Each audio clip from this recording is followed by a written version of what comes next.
Folks, welcome back to the show. That is a little bit like bringing sand to the beach. We are, of course, talking about Trainwreck Rules, Vanderpump Rules, episode 3 in the books. So let's get the Tom to my Tom in here for Trainwreck Rules, and that is, of course, AQ, Aaron Quinn, over of Cover 1 and many other things. What an episode. Another one in the books for the pump. If I am the Tom to your Tom, if I ever do some Scandival type stuff, you better not ever talk to me again. Just ditch me. Get away. No, you need to go and talk to all of our friends and tell them why I need to be let back in the group, because clearly that is what a good friend does. Of course, welcome back to the show where it is like bringing sand to the beach. It is Trainwreck Rules, and we're getting into it. Episode 3, you're not the queen of the group. Reaction.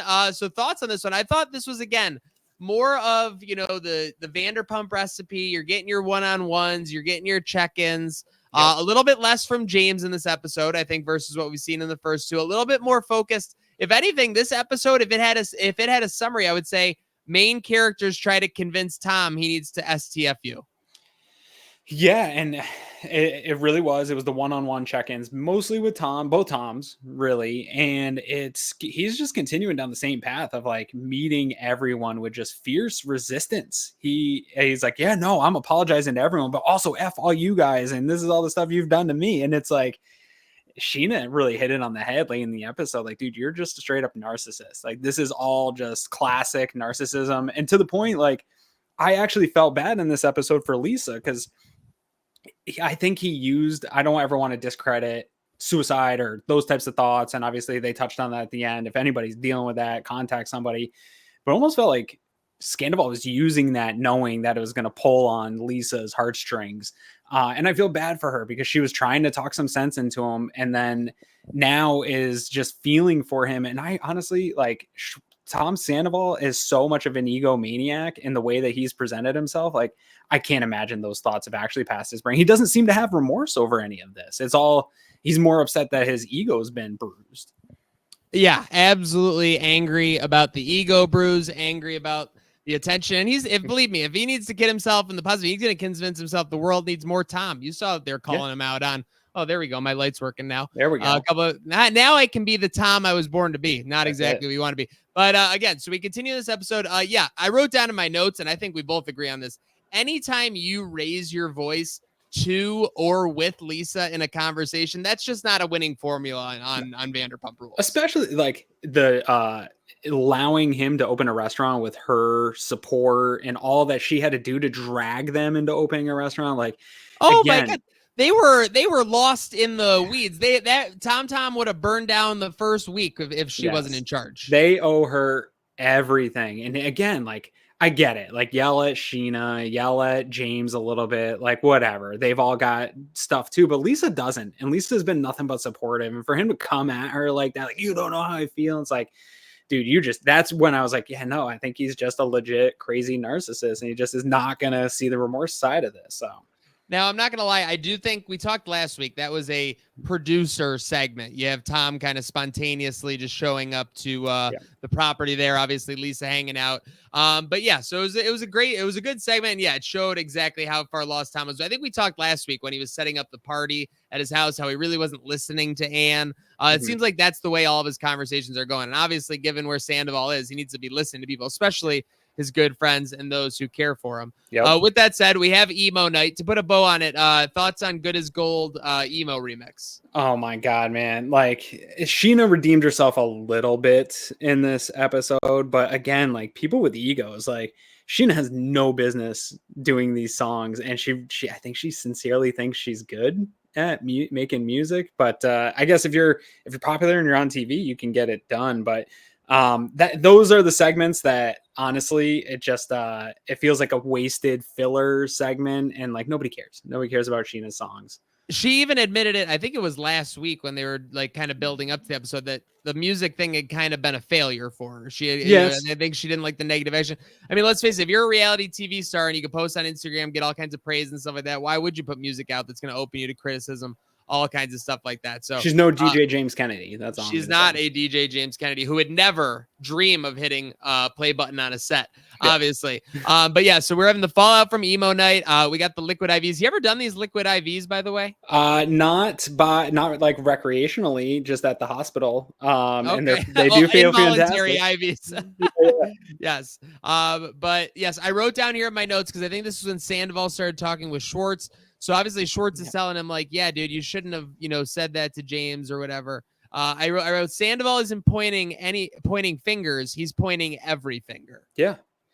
Yeah. And this is we were saying this a little bit offline. Like my constant conflict in this show is with Schwartz. Like he's pulled by the section of the group that I think he knows is right, but then he's got this loyalty to Tom. And every time he tries to like communicate that with Tom or say his feelings, he's met with just such anger and stuff like that. And he's met with a little bit of it in this episode from Ariana a little bit, but everyone else in that friend group, when he was talking to him and bringing up inviting Sandoval and the whole group, they were like talking to him like, dude, like you were getting burnt here. They weren't even like, oh, this is your like everything's your fault. Like Tom Sandoval is. And for him not to see that disconnect of like how he's being treated by the people that he's being pulled by and the interests that he's being pulled by, it seems like the rest of the group, James really being open-minded to discussing stuff with him, but he keeps just pulling back to Sandoval. And I think it's going to be his downfall ultimately here. Yeah, you can't what is it called when you link like yourself with something? It's like a sinking ship or tie yourself to something like that. I'm losing the phrase, but yeah, Sandoval or Schwartz needs to make decisions for himself, not for Sandoval. Yeah. That is most certainly. As we go on in the episode, so we got a little quick break. This is basically the only break that wasn't directly Ariana or Sandoval related, even though in a way it was. We had a segment between Sheena and Katie, very awkward, where they were kind of feeling out the drama of each other. I wrote down in my notes, this kind of reminds me of like in your Game of Thrones or your House of Cards type shows, when some underlings are kind of feeling out the situation on specifically what they want to do. I think Sheena wanted to solidify her position in the Ariana camp, and obviously nobody better to do that with than Katie. So it was kind of just her end around way of doing that, in my opinion. But I'm curious because that felt a little like a jagged puzzle piece, don't you think? Well, so we know a little bit from the teasers, right, that some information is going to come out about Schwartz and Sheena and some maybe kissing happened, I think. Do you think this was similar to when Vito messaged the Sopranos crew to see if they had heard anything, if they were curious about those rumors? I think you're right that there's like some tension, and I feel like Sheena knows this is gonna come out here at some point and is just trying to kind of brace that, set it up, still be, hey, I'm still your friend, Katie, like I'm still here for you, but something bad is coming. So that was the vibe I got from it, is that she's sort of feeling out, knowing that she's done this pretty horrible thing that's going to be probably not on the same level as sleeping with Raquel, but man, what a backstab to be, and especially in Katie's eyes, with how Katie was so protective even after the divorce of Schwartz and not kissing friends, and now he's kissed two people in the friend group, and one that supposedly is very close to Katie. Tom's a little makeout slut. We all know that. It's just fact. It's a fact of the show, unfortunately. Yeah. So then we have what builds up to one of the biggest segments again. So there's back-to-back big segments. You have Schwartz talking to the group, trying to kind of get everyone to the Sandoval page. By the way, I think there's a lot of people like James Kennedy, Sheena, who are kind of like still tweener on who they're supposed to interact with. Whereas, you have your Lalas and you have your Katie, who are more drawn like right to where their brands are, et cetera, et cetera. So it's kind of funny to watch Sandoval say that, and then you can see the face reactions, like nobody else is as outraged as like those parties. So it was very interesting. Besides that, I didn't think it was that great of a segment. It seems like more just building towards obviously them all going to Tahoe. I did hear a rumor. I don't know if they even showed this in the preview because it cut off for Watch What Happens Live, but I guess Ariana is going to be bringing the boyfriend to Tahoe. She should. Yeah, I agree. I agree. If you're going to be forced to hang out in this situation, I think actually too, at the further scene here, that Sandoval really hit it on the head, that out of all the people and the reactions, Ariana's probably dealt with this the best so far. And I think even Lisa was like, like at a certain point, you have to recognize that Ariana is living literally her best life. Yeah. So yeah, I mean, I get it that terrible things happen, but what good does it do to continue to do that? I think it's kind of like almost, a working, ecosystem. It's almost like they feel maybe that they have to rag on Tom to get the positivity they're feeling out of the Ariana situation. But yeah, that's our ultimate segment. This had, and this is why they're going back to what works. We have back-to-back segments that end the show kind of in a back alley of a venue with two main characters talking. And that's the root of Vanderpump Rules. It is. The not? back alley of Sir is like where the good stuff happens, right? Like I just remember Kristen, all the crazy Kristen screaming at Tom in the back alley and like fights almost breaking out. So that's where the drama happens. You knew it was coming as soon as she was like, nah, I'm not doing it here. We got to take this out back. You knew it was going to get a little tense. Agree. Oh, that's when business is about to pick up, as they say in the WWE. And business is picking up here on Vanderpump Rules. We are 3 episodes in. So we went through the episode reaction. Let's get a show score, Aaron. For me, I'm going to jump in here. I know I put you first last week, so I'll go this one. This one ranks between 1 and 3. I thought this was actually a better episode. We saw some actual like interactions and some attempted growth and some other interactions besides just you suck, Tom. There's some other stuff inside there. So I am going to give this episode a 7.3, a Dion Dawkins out of 10. What do you got? So we're super close. I got it at 7.2. So we're right there. Same idea. You feel it ramping up. You feel that the last couple has sort of setting the table and in that, like you said, checking ins and stuff like that. But here at the end, when they got out back and you started to see some of the drama and people, you're not the what was it, the queen bitch of the group, not the queen of the group, you're not the queen of the group, and that type of drama is really where Vanderpump thrives. And seeing Sheena and Tom get into it a little bit, and Tom not taking the narcissist comment well and be like, well, Lala doesn't know, like that's the real Vanderpump stuff going in there. So you need Tom for that type of emotion, so we're getting it now. Yes, agreed. We are getting into the nuts and bolts of it, and we're getting into the poo-poos, the poo-poo heads of the night. I think, I know where you're going with yours. I don't know that we're going to get an episode this year that it's not Tom Sandoval, man. Like I was really, honestly, I had it. There was parts of this one where Schwartz was feeling it because he's so hopping, but putting one leg on each side that just feels so insincere and he can't make up his mind. But Sandoval just, man, he runs away with this award every single week by just not being willing to just sit and listen to any of these people. For my poo-poo head of the night, first off, you're right. You can give it to Sandoval every weekend.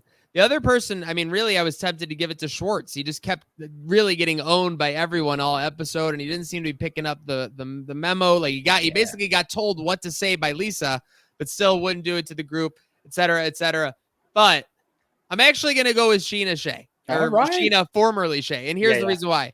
First segment, emo night, talking down to Schwartz on being late. Schwartz showed up, Sheena. Okay, that should be the positivity there. Then you have your awkward segment in the middle with Katie, where you're right. She might be feeling out the possible future drama of the makeout with Schwartz, the tidal wave that's going to come with that. Mm-hmm. And then she has the end segment. I had to ask my girlfriend if the TV froze, because when Sandoval asked her if she could talk, she literally froze like she was like a Windows PC from 1995. She looked like she was going through all the processes. She's blue screen of death and left and right. Yeah. And I think you could tell it's because she didn't know exactly what the right answer was. I think she wanted to talk to Sandoval, yes, but she didn't want to be misperceived in front of Ariana and all that stuff. And when you have to worry about all of those things, your intentions clearly aren't pure. And that when you're not pure, you're a poo-poo head. And that's what Ariana is. I love not Ariana. No, sorry, Sheena. I love you putting her there because she's been borderline a few times this season. I said in the first episode we did this, like she seems super disingenuous with her caring for Ariana. I think she cares more about what happened to her in this whole situation and how she was perceived than she does for Ariana. And even in this episode, she said, yo, Ariana's my best friend. But then she's out there like, Tom, I really loved you. I care for you. Like, we want what's best for you. Like, same with Schwartz. Like, you got to pick a side and stay with it and be more sincere about how you back up your friends. Seriously, got to have your friends' backs at all time. Can't be freezing like a computer when it's on the line. Power ranking. So for both of us, James Kennedy scored high in the first couple weeks. Wasn't really a heavy episode for our favorite DJ to do much besides not hitting a play button on a set. Do you have your top 5 ready to go? I do have my top 5 ready to go, and James is still up high. Even just with a quick reminder: top 5 Vanderpump Power rankings: 1, 2, 3, 4, 5. 1 is best, 5 is the lowest on our top 5. For point scales for the full season, 5 is worth 1, 4 is worth 2, 3 is worth 3, 2 is worth 4, 1 is worth 5. At the end of the season, we will have a Vanderpump Rules season 11 champion. What do you got, Aaron? So this one actually was a tough one for me because I struggled to get 5 people because there was a few poo-poo head considerations in this one. So at 5, I've got Schwartz. He barely sneaks in because he is also redeemable. And so he's such a yin-yang character of like kind of every once in a while he bursts out at Ariana and he shows his true colors. But then he's like, oh, hey, I like your glasses and doing the Schwartzy thing. And so he sort of sneaks in. Lala gets in there for standing up and really telling Schwartz how it was. I feel like that was the first person to really speak that truth to him. Like, dude, you just don't get it. Ariana, just because she is actually the queen of the group, and Tom hit that on the head, as she is the queen, and she's holding her set. Like what Scandival said about her bumped her up in my opinion of how she's handling things. I got James at 2 because dude, he's living a good life right now. He's not committing the drama. He's listening to Schwartz. He's trying to be doing his thing and not being the guy that's bringing the drama. He really is the alpha of the group right now. He is the number 1 guy in this group. And the number 1 goes to Lisa. If Lisa's getting as much airtime as she got in this episode, she's most likely always going to be the number 1. She cares about these guys almost to a fault. I had it in my notes that she's almost blind at times to it, but it comes from she's probably the only one that sincerely cares about each one of these people. My take on Lisa in Vanderpump Rules is seriously like anytime she comes into a scene, she may as well have just descended from the heavens. Like the clouds cleared, the sun's there, because you're right. She's in a completely different world. The things that matter, the things that are important, the drama, she's also above it that it's like she can see it so clearly. And so when it's so stupid, she can make sense of it very easily. So that's why she'll always be in my top 5 for the most part. So with that said, avoids being a poo-poo head of the night, and he actually gets number 5, Schwartz. I have to say it that even if you are an idiot, there is something to blind loyalty that really should earn you some points. So he's going to get 1 point here on the Vanderpump Power Rankings for season 11, episode 3. For number 4, we have his ex-wife, Katie Maloney. Great performance at emo night. And I thought the interaction late in the episode did a great job of solidifying her on Team Ariana. When Ariana wants to when Sheena wants to figure out what's going on, she's going to Katie Maloney. When the rest of the group is kind of talking to Ariana, you can see her right on her, right-hand man, left-hand woman side of things. So Katie Maloney makes her debut on my Vanderpump Power Rankings at number 4. Number 3, Lisa. Great airtime, like you said. Always a great presence. Always knows exactly what's going on. She gets knocked down a little bit because she was showing indecision. She's wondering if she's making the right decision selling the business. She is raising her voice with Sandoval. So she was out of her comfort level a little bit, and she was out of her goddess persona for a little bit. So she falls to number 3. This is going to sound crazy, but I'm putting Lala at number 2. And you might be wondering, Maniac, I don't even remember Lala in this episode. In a weird way, that's almost a good thing. At the peak of all this drama, at the peak of all this nonsense, Lala is staying the course. She's going straight, and she's a straight shooter. And that means a lot for the character of Lala. If you've watched her on 8 seasons of the show, that's a big accomplishment. And of course, number 1, quote unquote, living her best life, Ariana Madix. She's ready for Tahoe, Aaron.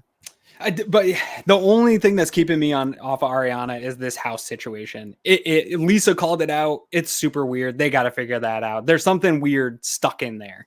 It's super weird. There is something stuck in there. Hopefully it is us stuck in your subscriptions on podcasts. Make sure you get us anywhere you get podcasts, Spotify, Apple, SoundCloud, because this is the show that is like bringing sand to the beach, and you always should bring your mistress. Make sure to have a good night now.